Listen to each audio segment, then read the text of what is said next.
Laptops, tablets and e-readers are all now banned on many flights to the US and UK, primarily from airports in the Middle East.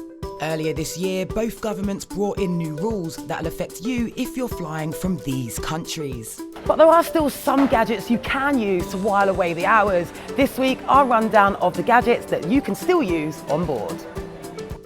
And here's the good news. On some flights, you should be allowed to take handheld games consoles. So I've been using our state-of-the-art isolation booth to see how they fare. So this is the new big player on the market. It's the Nintendo Switch. So the Switch isn't like regular consoles, but it combines portable on-the-go gaming with traditional console-style gaming. On the one hand, you connect it to your TV, but when you're ready to take it on the move, you can simply slide the Joy-Con controllers into the side. The graphics look really good. What I really like about this as well is that you can connect up to 8 consoles. So let's say you're traveling with a load of friends, you can connect your consoles together for true multiplayer style gaming. But I must warn you, games are pricey, so please bear that in mind if you're gonna pick one of these up. I'd still be a bit careful though, so if you're on a UK-bound British Airways flight from the Middle East, you can take these devices on board, while Jet2 says you can't, so it's definitely worth checking with your airline before you fly. And if you're flying to the US, these devices are definitely off the table, and all you've got for entertainment will be your trusty mobile.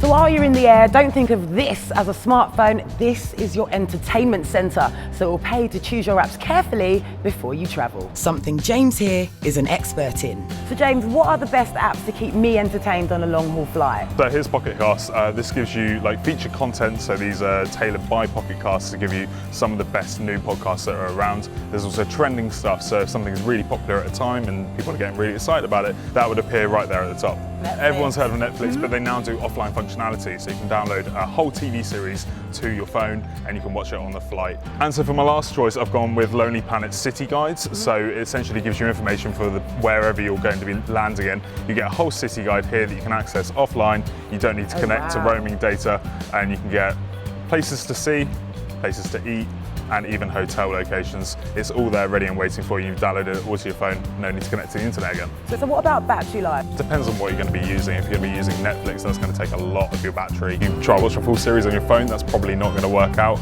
But for podcasts, your phone's going to be sat idle in your pocket and just playing audio, so it's not going to take that much of your battery. You may want to take a charging cable with you or something, because some flights do allow you to charge in the seat.